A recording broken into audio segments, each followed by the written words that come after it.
ইভ্যালি বিশ্বংলাপে আপনাদের সবাইকে স্বাগত জানাচ্ছি। আমি আফসার উদ্দিন। আপনারা জানেন যে এই অনুষ্ঠানে আমরা প্রতিদিন অর্থনীতির নানা দিক নিয়ে আলোচনা করে থাকি। আপনারা জানেন করোনা আসার পর থেকে করোনার ক্রান্তিকালীন সময়ে অর্থনীতিতে একটি বড় নেতিবাচক প্রভাব ফেলেছে, ব্যবসা বাণিজ্যে নেতিবাচক প্রভাব ফেলেছে। অনেকের উদ্যোগ বন্ধ হয়ে গেছে, অনেক উদ্যোক্তা পথে বসার মতো অবস্থায় পৌঁছে গেছে, যদিও এখন কিছুটা আবার ফিরে আসার চেষ্টা চলছে।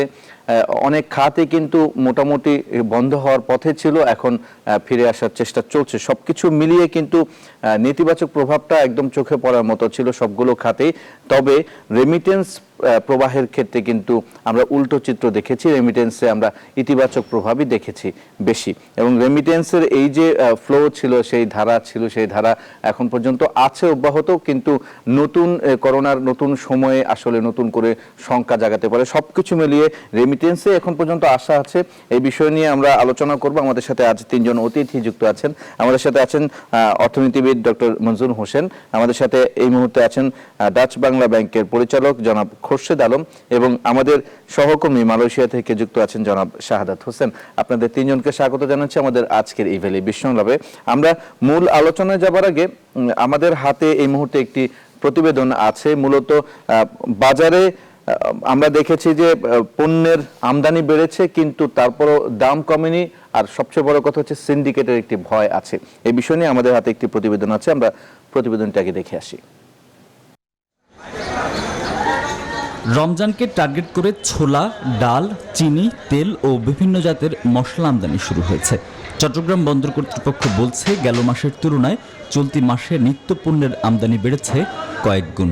রমজানে যে পণ্যগুলো দরকার, বিশেষ করে খেজুর, ছোলা, মসুর ডাল, কিশমিশ, এগুলো কিন্তু আসা শুরু হয়ে গেছে।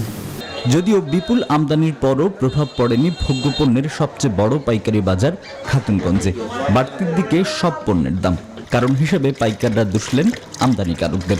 যেভাবে আমরা ওখান থেকে কিনে 1 টাকা 8 আনা এরকম আমরা ব্যবসা করি। মসুরের ডালের দাম বাড়া, ছোলার দাম বাড়া। আর আমদানিকারকরা দোহাই দিলেন বিশ্ববাজারের। বিদেশে তাদের সাথে সমন্বয় রাখে, এখানে আমরা আমদানি করতে হচ্ছে। আমরা এর থেকে তো এই অল্প মুনাফা করে তার মালটা সেল করতে হবে। এই কোশ্চেন হিসেবে করে আমাদের এই মাল বেচা বিক্রি করতে হয়। দ্রব্যমূল্য নিয়ন্ত্রণে বাজার মনিটরিং এর দাবি ভোক্তাদের। আমরা দৈনিক যত টাকা রোজগার করি তার থেকে অনেক বেশি খরচ হয়ে যাচ্ছে। বাজার আজকে এই দাম, কালকে এই দাম। সোয়াবিন তেল এতদিন ছিল 90 টাকা কেজি, এখন হয়ে গেছে 140 টাকা কেজি। ডাল সেটাও দাম বেশি।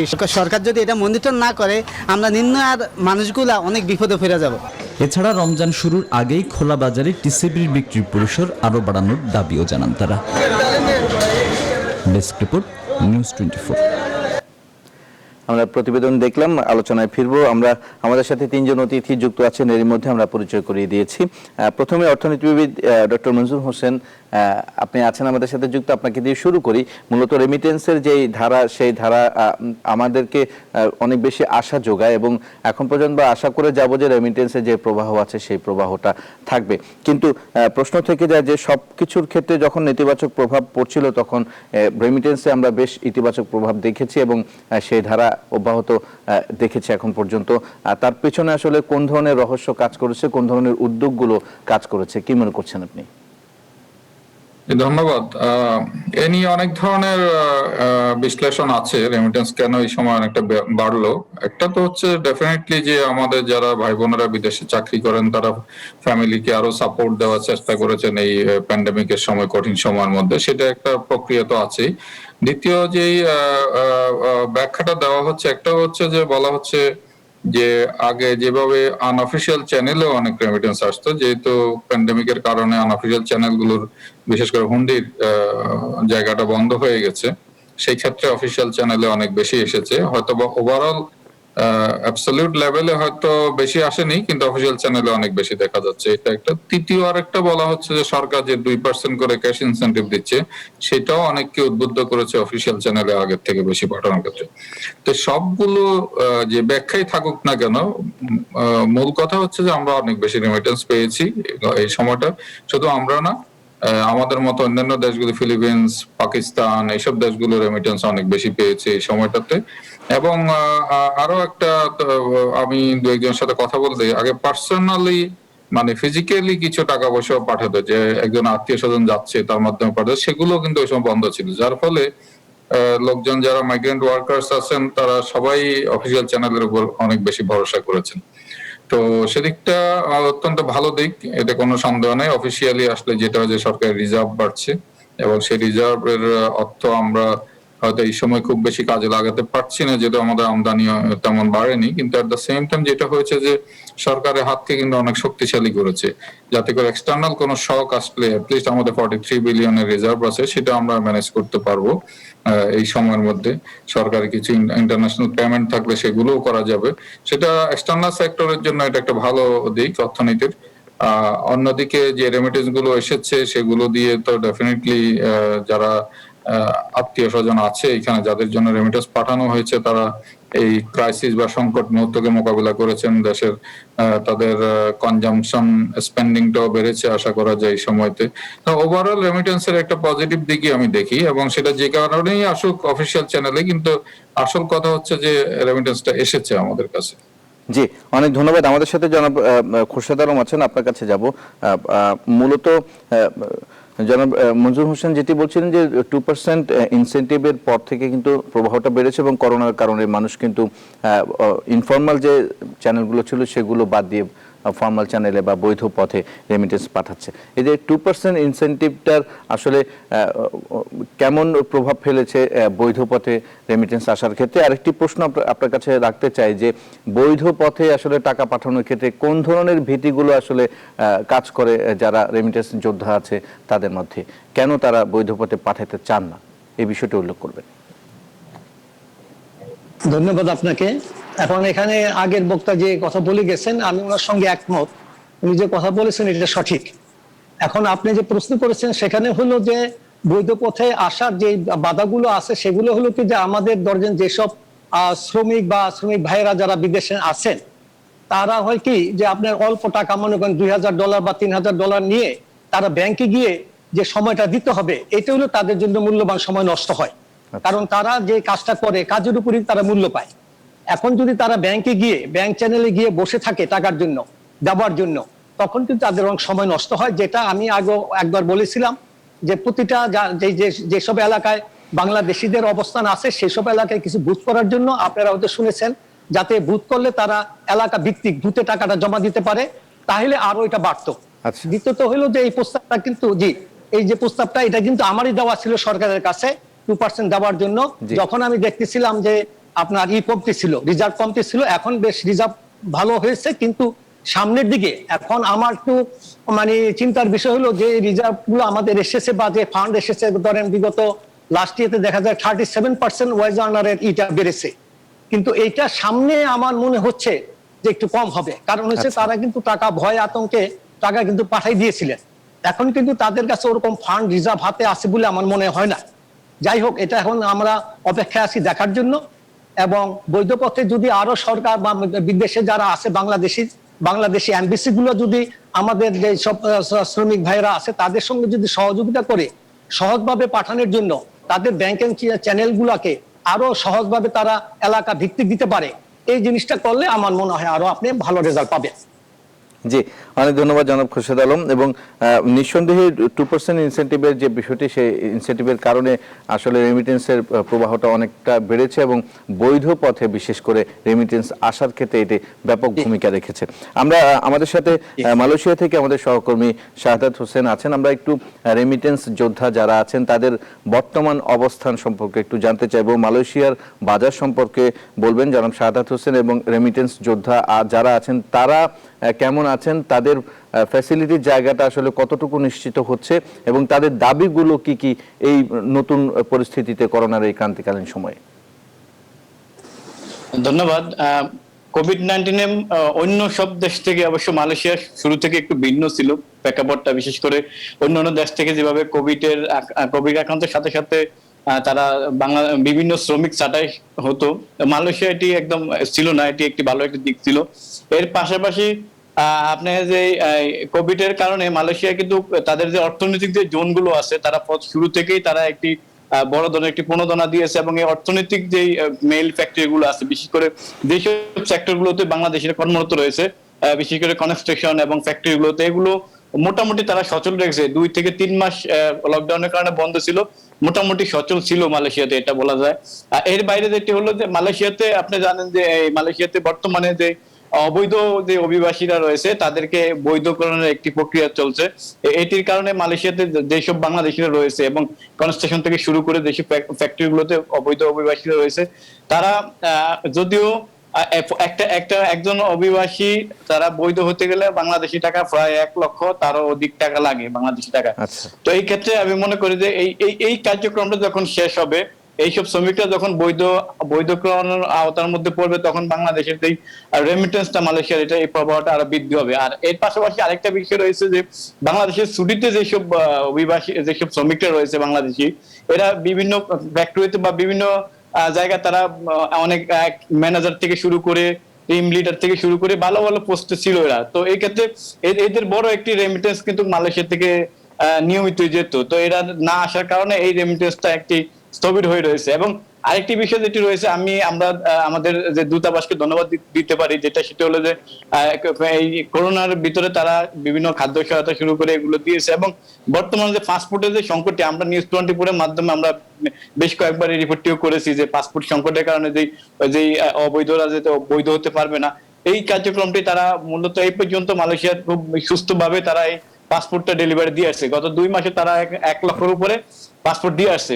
আর এইটি একটি দাবি ছিল প্রবাসীদের যে এই পাসপোর্টটা ঠিক মতো ডেলিভারি দিতে পারলে প্রবাসীরা তারা বৈধ হতে পারলে রেমিটেন্সটা বৃদ্ধি পেত। আর আরেকটা কথা যেটি হলো শ্রমবাজার, মালয়েশিয়াতে আপনি জানেন যে মালয়েশিয়াতে প্রচুর চাহিদা রয়েছে বাংলাদেশি শ্রমিকদের, বিশেষ করে বাংলাদেশি শ্রমিকরা তারা কাজে দক্ষ এবং তাদের প্রচুর সুনাম রয়েছে বাংলাদেশি শ্রমিকদের। প্রত্যেকটা ফ্যাক্টরিতে প্রত্যেকটা সেক্টরে বাংলাদেশি শ্রমিকরা তারা তাদের দক্ষ রয়েছে। যদি আমাদের যে বর্তমান যে শ্রমবাজারটি রয়েছে, এটি যদি আমরা সঠিকভাবে, আমরা বরাবর একটি কথা বলে আসছি, সেটা হলো যে আমরা এখানে যে আমাদের যে রেমিটেন্স আমাদের যে মাইগ্রেন্ট কস্ট যেটা আর কি বলে, যে আমাদের যে শ্রমিক আসছে এখানে 3 থেকে 4 লক্ষ টাকা লাগে, এই কষ্টটা কমালে আমাদের যেদিকে এখানে যেসব শ্রমিকরা রয়েছে একদিকে তারা নিশ্চিন্তে কর্মস্থলে তারা কাজ করতে পারবে এবং এই ক্ষেত্রে হবে মালয়েশিয়া থেকে অনেক বেশি রেমিটেন্স যাবে। এবং অন্যান্য দেশ আমি বলি নেপাল, ভুটান এবং পাশাপাশি যেসব পাকিস্তান রয়েছে, তারা অনেক স্বল্প টাকায় শ্রমিক পাঠায় মালয়েশিয়াতে। তো সেক্ষেত্রে তারা রেমিটেন্স তাদের অনেক বেশি যায় মালয়েশিয়া থেকে। তো বাংলাদেশ থেকে যে বাংলাদেশের এই বিশাল শ্রমবাজারটি, এটি যদি স্বল্প টাকা যদি শ্রমিক প্রেরণ করা যায় এবং সুষ্ঠুভাবে শ্রমিক প্রেরণ করা যায়, তাহলে অবশ্যই এখান থেকে অনেক বড় একটি রেমিটেন্স যাওয়ার সম্ভাবনা রয়েছে। জি, অনেক ধন্যবাদ জনাব শাহাদাত হোসেন। আমি আপনার কাছে আরেকবার আসবো আরেকটি প্রসঙ্গ নিয়ে, এবং বিশেষ করে শ্রমিকদের আয় নিয়ে আপনার কাছে একটু জানতে চাওয়া থাকবে। আমাদের সাথে আপনারা 3 জন আছেন, ডক্টর মঞ্জুর হোসেন, জনাব খোরশেদ আলম এবং জনাব শাহাদাত হোসেন। আপনারা 3 জন যুক্ত আছেন, থাকুন যুক্ত। আমরা ছোট্ট করে একটি বিরতি নিচ্ছি। দর্শক, বিসংলাপে দিচ্ছি বিরতি, সাথেই থাকুন।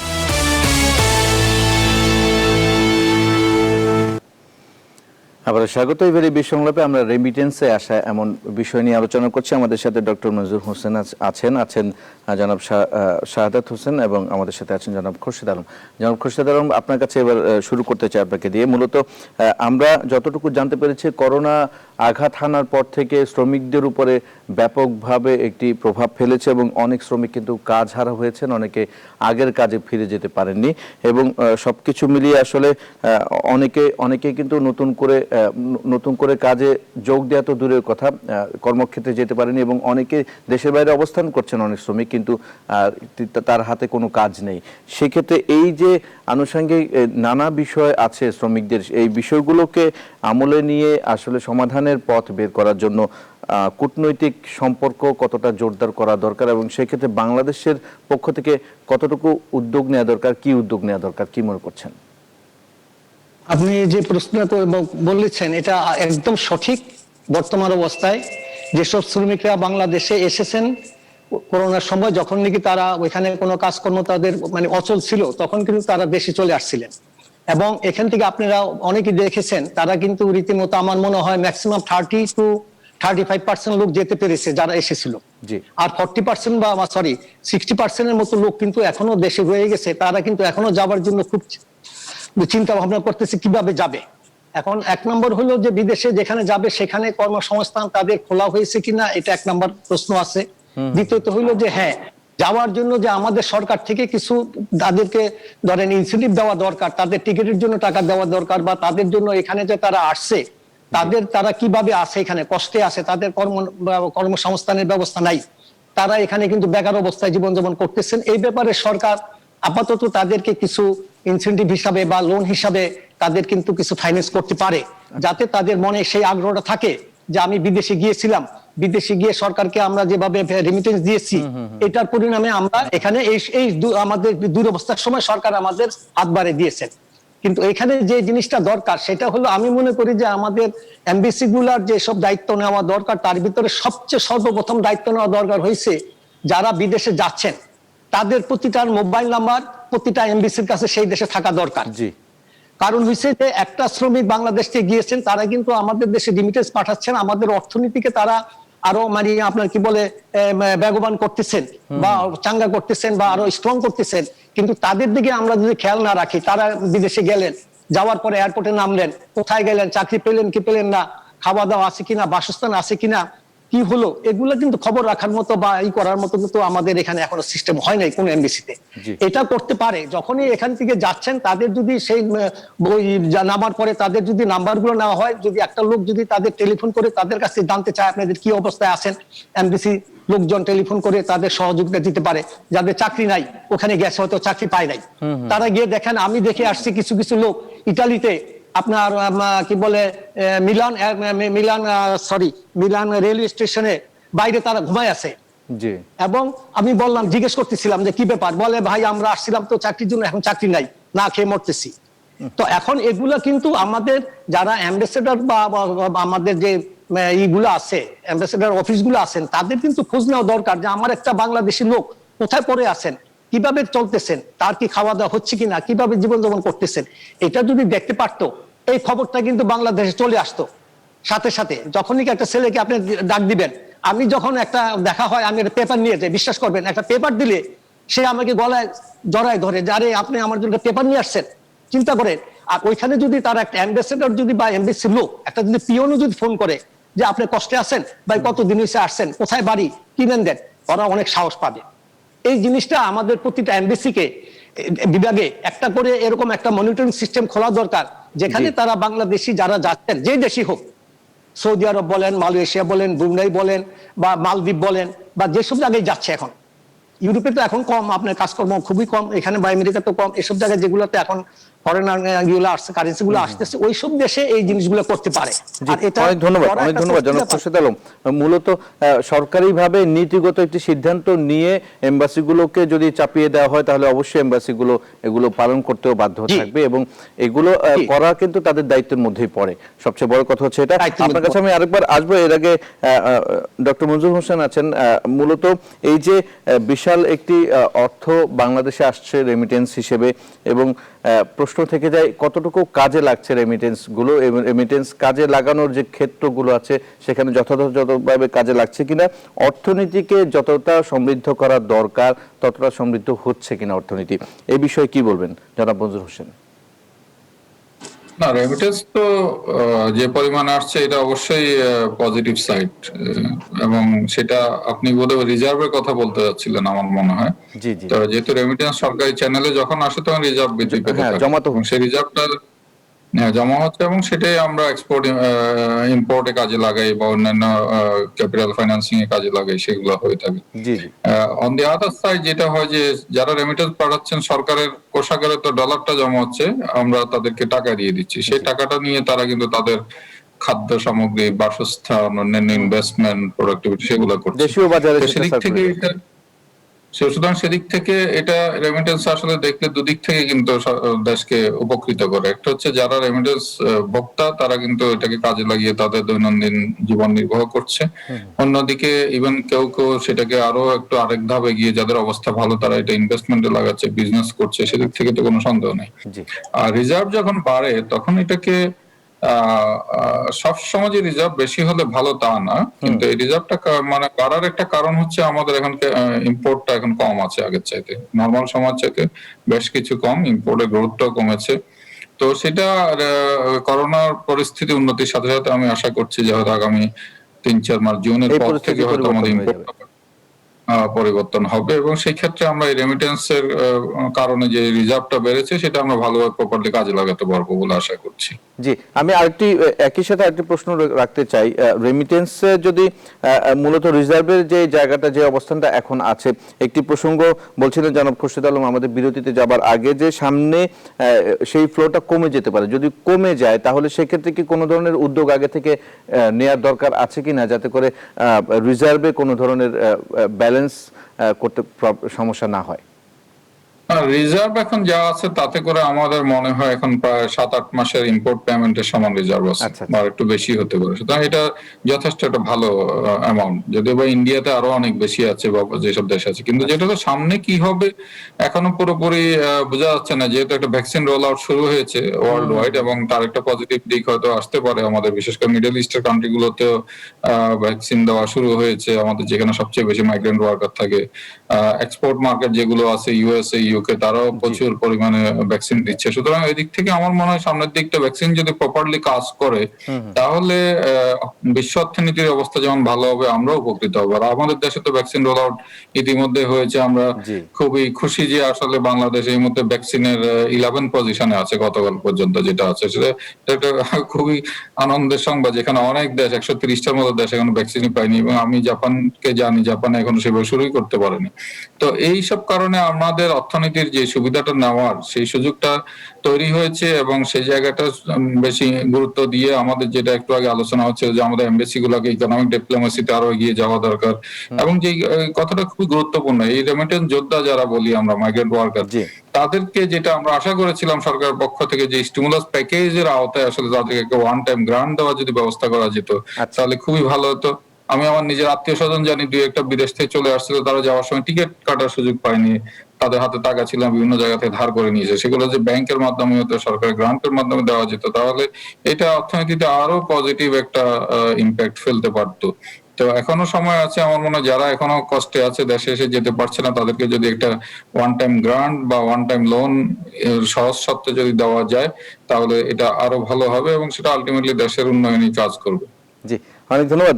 আমাদের সাথে আমাদের সহকর্মী মালয়েশিয়া থেকে শাহাদাত হোসেন আছেন এখনো। জনাব শাহাদাত হোসেন, একটি প্রশ্ন রাখতে চাই যে শ্রমিকদের সুনাম আছে আপনি বলছিলেন মালয়েশিয়াতে, এবং সারা বিশ্বে শ্রমিকদের বিভিন্ন কর্মক্ষেত্রে এক এক দেশে কিন্তু এক এক রকম অবস্থান। অনেক দেশে কিন্তু শ্রমিকরা ঠিকমতো বেতন ভাতাও পায় না, এবং তার যে দক্ষতা থাকে সেই দক্ষতার মূল্যটা পায় না।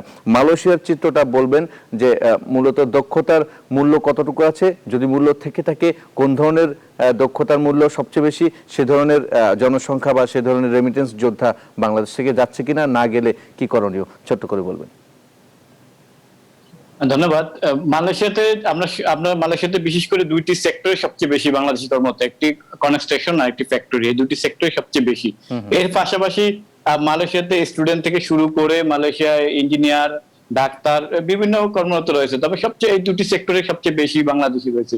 তো আমরা যখন শ্রমবাজার নিয়ে যখন কথা উঠে, আমরা যখন নতুন শ্রমিক যখন আমরা এই দেশে যখন মালয়েশিয়াতে যখন আসে, অবশ্যই দক্ষ শ্রমিকরা বিশেষ করে কনস্ট্রাকশন ক্ষেত্রে এবং বিভিন্ন ফ্যাক্টরির ক্ষেত্রে এইসব দক্ষ শ্রমিক তারা যদি কর্মক্ষেত্রে এইসব দক্ষ হয়ে আসতে পারে, তাহলে অবশ্যই এখানে রেমিটেন্সের প্রভাবটা অনেকটা বৃদ্ধি পাবে, রেমিটেন্স প্রভাবটা অনেকটা বৃদ্ধি পাবে। এবং এইখানে আমি একটা ছোট্ট একটা উদাহরণ দেই। বিশেষ করে আমরা নতুন যেসব শ্রমিকরা বাংলাদেশ থেকে আসে, তাদের বেসিক স্যালারি যেটি সেটি 20 থেকে 22 রিঙ্গিত মালয়েশিয়া রিঙ্গিতে 8 ঘন্টা স্যালারি। তো কোনো ওয়ার্কার যদি দক্ষ হয়ে আসে তাহলে এটি ডাবল হয়। বিশেষ করে কনস্ট্রাকশন সেক্টরে যেসব শ্রমিকরা দীর্ঘদিন কাজ করতেছে, বিভিন্ন সেক্টর, কনস্ট্রাকশন সেক্টরে বিভিন্ন ভাবে যারা দক্ষ রয়েছে, তাদের স্যালারিটা 100 রিঙ্গিত থেকে আরো বেশি প্রতিদিনের স্যালারি। অনেক ধন্যবাদ জনাব শাহাদাত হোসেন। আমরা এই মুহূর্তে আরেকটি ছোট্ট বিরতি নিব। আপনারা তিনজন যুক্ত আছেন, থাকুন যুক্ত। দর্শক, দিচ্ছি বিরতি।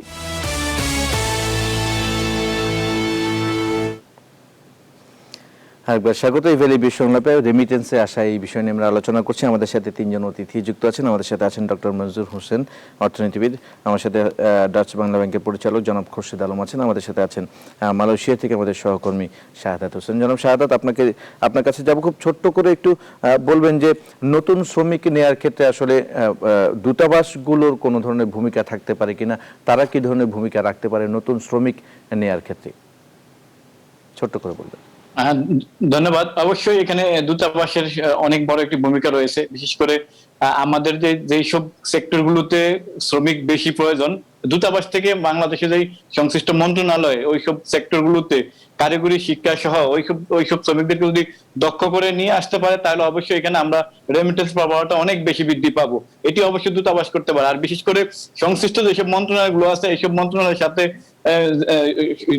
নিয়মিত যোগাযোগ রাখা এবং সবসময় তাদের সাথে যেসব সম্পর্কগুলো, কূটনৈতিক সম্পর্কটা যদি বৃদ্ধি করা হয়, তাহলে অবশ্যই নতুন শ্রমবাজার হিসেবে বাংলাদেশ অগ্রাধিকার পাবে।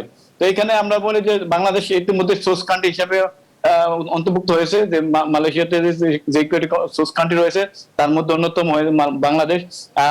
আমি আগে বলেছি যে বাংলাদেশের যেসব শ্রমিকরা রয়েছে তাদের অনেক সুনাম রয়েছে এখানে, তারা অনেক বেশি কাজ করে এবং কাজের দক্ষতা রয়েছে। তবে আমরা নতুন শ্রমবাজার শুরু হওয়ার আগে যে বিষয়টি আমি বলবো যে অবশ্যই দুটি জিনিস সবচেয়ে বেশি প্রাধান্য দেওয়া উচিত। একটি হলো ভাষাগতভাবে শিক্ষা দেওয়া, যে মালয়েশিয়ার যে ভাষা আছে ভাষাগত শিক্ষা দেওয়া, এবং যেসব বিশেষ করে যেসব সেক্টরগুলো সবচেয়ে বেশি কর্মী চাহিদা ওইসব সেক্টরগুলোতে কারিগরি শিক্ষা নিয়ে যদি শ্রমিক যদি প্রেরণ করা হয়, তাহলে অবশ্যই রেমিটেন্স প্রভাব পাবে এবং বাংলাদেশের যে শ্রমবাজারটি আরো টেকসই হবে এবং উন্নত হবে।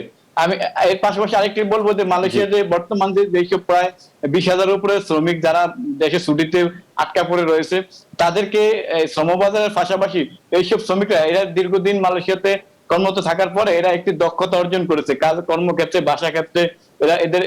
এদেরকে যাতে দ্রুত মালয়েশিয়াতে ফেরানো যায়, এক্ষেত্রে দূতাবাস সহ সংশ্লিষ্ট মন্ত্রণালয় যাতে এই বিষয়টি নিয়ে উদ্যোগ নেয়। জি, অনেক ধন্যবাদ। আমাদের সহকর্মী শাহাদাত হোসেন মালয়েশিয়া থেকে আমাদের সাথে যুক্ত ছিলেন। আপনি আছেন, যুক্ত থাকুন। ধন্যবাদ আপনাকে। আমরা জনাব খোরশেদ আলম আপনার কাছে যাব। মূলত এই মাত্র আমাদের সহকর্মী শাহাদাত যেটি বলছিলেন যে মূলত যারা বাংলাদেশে এসে করোনার সময় এসে আটকা পড়েছে, এখনো পর্যন্ত যেতে পারেনি, তাদের ক্ষেত্রে আসলে তাদের ফিরে যাওয়ার ক্ষেত্রে কি কি উদ্যোগ থাকতে পারে সরকারিভাবে, এটি একটি প্রসঙ্গ। আরেকটি প্রসঙ্গ, আমরা জানি যে প্রবাসী কল্যাণ ব্যাংক কিছুটা ব্যাংকিং সাপোর্ট দিচ্ছে লোন নেওয়ার ক্ষেত্রে, কিন্তু নতুন করে যারা বিদেশ যেতে চায় তাদের জন্য যেটি জনাব মনজুর হোসেন বলছিলেন, লোনের মাধ্যমে সেই সাপোর্টটা দেওয়া, প্রণোদনা হোক আর যেভাবে হোক, সেইখানে কিছু করণীয় থাকতে পারে কিনা অন্যান্য ব্যাংকের ক্ষেত্রে বা সরকারিভাবে কোনো উদ্যোগে। আমাকে জিজ্ঞেস করছেন? জি, জনাব খোরশেদ আলম। আমি সরি।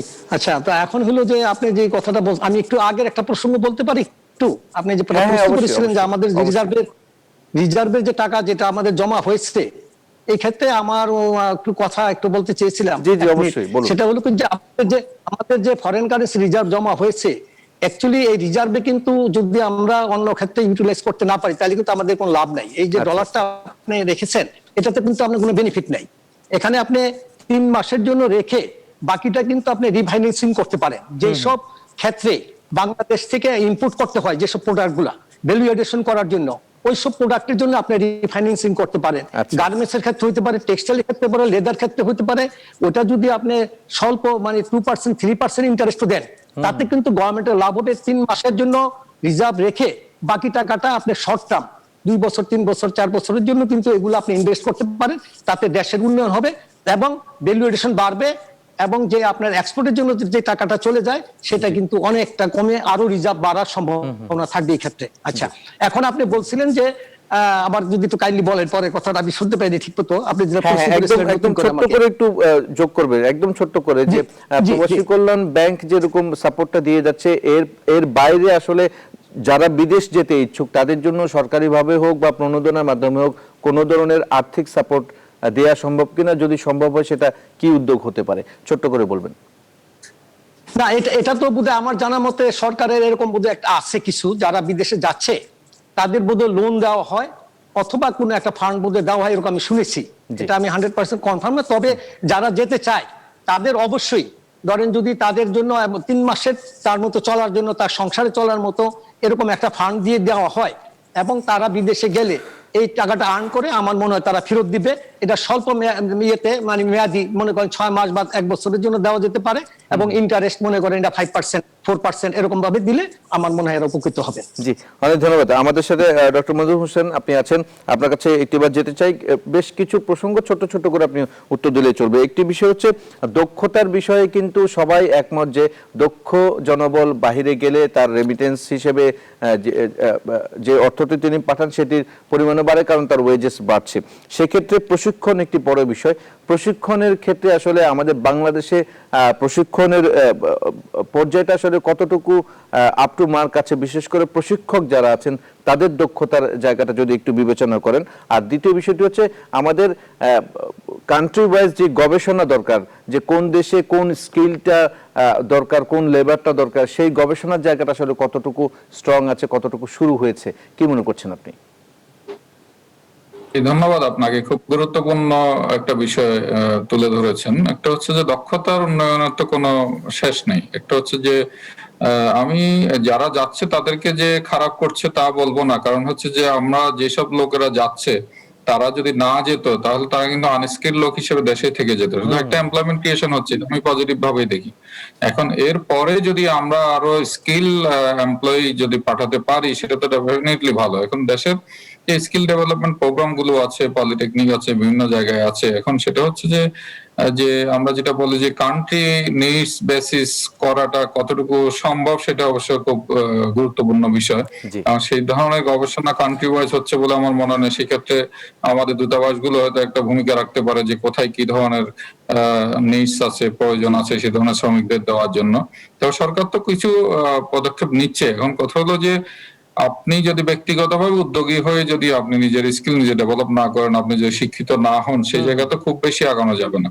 সেক্ষেত্রে যেটা হতে পারে যে যারা বিদেশে যাচ্ছেন, যেতে চান, তারা নিজেদের উদ্যোগেও কিন্তু নিজেকে শিক্ষিত প্রশিক্ষিত করে তুলতে হবে। সেই জায়গাটা কিছু মোটিভেশনের বিষয় আছে, অ্যাওয়ারনেস বিল্ডিং এর বিষয় আছে, সরকারের কিন্তু দিক থেকেও অনেক জায়গায় আছে স্কিল ডেভেলপমেন্টের প্রোগ্রাম, আর বেসরকারি লেভেলেও কিন্তু অনেক জায়গায় আছে। এখন সেই জায়গাগুলোকে নেওয়ার জন্য কিছু হয়তো প্রণোদনা দেওয়া যেতে পারে। সেই জায়গাগুলোতে কিছু আছে ডেফিনেটলি, আমি মনে করি সেই জায়গাগুলোতে কাজ করার যথেষ্ট সুযোগ আছে। যে বৈদেশিক কর্মসংস্থান মন্ত্রণালয় আছে, বিভিন্ন ব্যাংক গুলো আছে, ফিনান্সিয়াল ইনস্টিটিউশনস আছে।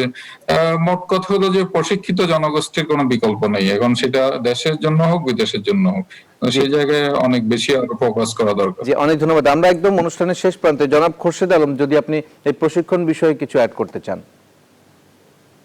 প্রশিক্ষণ বিষয়ে আমার সোজা বক্তব্য হলো যে এটা বিদেশে বাংলাদেশি শ্রমিক নিয়ে প্রশিক্ষণ দেওয়ার মতো সম্ভাবনা নাই। এখন এটা আপনাকে দেশি করতে হবে। গ্রামগঞ্জে প্রতিটা গ্রাম মহল্লায় আপনাকে ছোট ছোট যে সব জিনিসগুলো দরকার স্কিল করার জন্য, আপনি ধরেন একটা মিস্ত্রিও যদি হয়, একটা রাজমিস্ত্রি হয় বা একটা লেবার হয়, যেটাই হোক, যে ধরনের প্রতিটা কাজে যদি তারা জানা থাকে, তারা ওইখানে গেলে ডাবল বেতন পাবে, এতে কোনো সন্দেহ নাই। কিন্তু এটা আপনার ব্যাপারটা হলো কি যে আমাদের প্রশিক্ষণের জন্য যেগুলো আসে শহর কেন্দ্রিক, এখন গ্রামের লোকজন তো শহরে গিয়ে তারা এটা করতে চায় না, যে আবার যাবে ওখানে, থাকবে কোথায়, খাবে কোথায়। এই জন্য আপনাকে কিছু কিছু এলাকায় গ্রাম ভিত্তিক কিছু কিছু ইনস্টিটিউশন করতে হবে, যেখানে তারা ছোটখাটো সামান্য একদম হইলেও যেন কিছুটা বুঝতে পারে ট্রেনিং পাওয়ার জন্য। এটা সরকারের পদক্ষেপ নিতে হবে। এটা প্রাইভেট সেক্টরও নিতে পারে ইচ্ছা করলে, কিন্তু সরকারের এটা মূল দায়িত্ব নিতে হবে সরকারের। জি, অনেক ধন্যবাদ। যেমন শাহাদাত হোসেন আপনি আছেন, আপনার কাছে একদম ছোট্ট করে যাব, সবার কাছে একবার করে যাচ্ছি।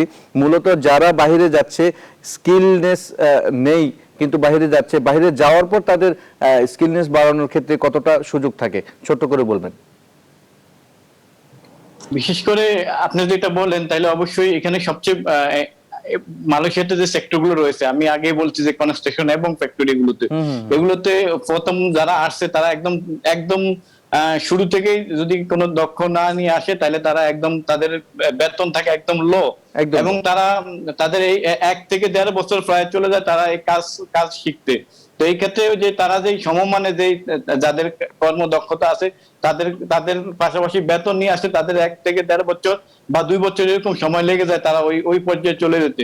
তো এই ক্ষেত্রগুলো যদি আমরা এখানে শুধু আমি বলি, বিশেষ করে যে ফ্যাক্টরি গুলোতে কনস্ট্রাকশন ফ্যাক্টরি, যেসব ফ্যাক্টরি ম্যানুফ্যাকচারিং বিভিন্ন ফ্যাক্টরিগুলোতে রয়েছে, এগুলোতে বিভিন্ন ইলেকট্রনিক কাজ, এগুলো নিয়ে হয়তো অতটা ওইভাবে প্রশিক্ষণ দেওয়ার বাংলাদেশে ওই ধরনের সুযোগ নেই। তবে এখন নতুন একটি সেক্টর রয়েছে, সেটি হলো আপনার যেসব বাংলাদেশের যে আপনি যেমন সাদাত হোসেন, আমাদের শেষ করতে হবে, আমরা একদম অনুষ্ঠানের শেষ প্রান্তে। সবচেয়ে মূল কথা আপনারা তিনজনই যেটি গুরুত্ব দিয়েছেন সেটি হচ্ছে যে কাঙ্ক্ষিত দেশে যাওয়ার জন্য সে দেশের ভাষা এবং সে দেশের কাজের দক্ষতা অর্জন করে কর্মদক্ষ হয়ে গেলে তারপর সেখানে আসলে বেশি ইনকাম করা সম্ভব, বেশি আয় করা সম্ভব। অসংখ্য ধন্যবাদ আপনাদের তিনজনকে, জনাব ডক্টর মঞ্জুর হোসেন, জনাব খুরশেদ আলম এবং সাদাত হোসেন। আপনাদের তিনজনকে আবারও ধন্যবাদ জানাচ্ছি আমাদের আজকের বিশ সংলাপে যুক্ত হওয়ার জন্য। দর্শক, বিশ সংলাপ থেকে বিদায় নিচ্ছি আজকের পর্ব থেকে। পরবর্তী পর্ব দেখার আমন্ত্রণ রইল। সবাই ভালো থাকবেন, সুস্থ থাকবেন, অবশ্যই স্বাস্থ্যবিধি মেনে চলবেন।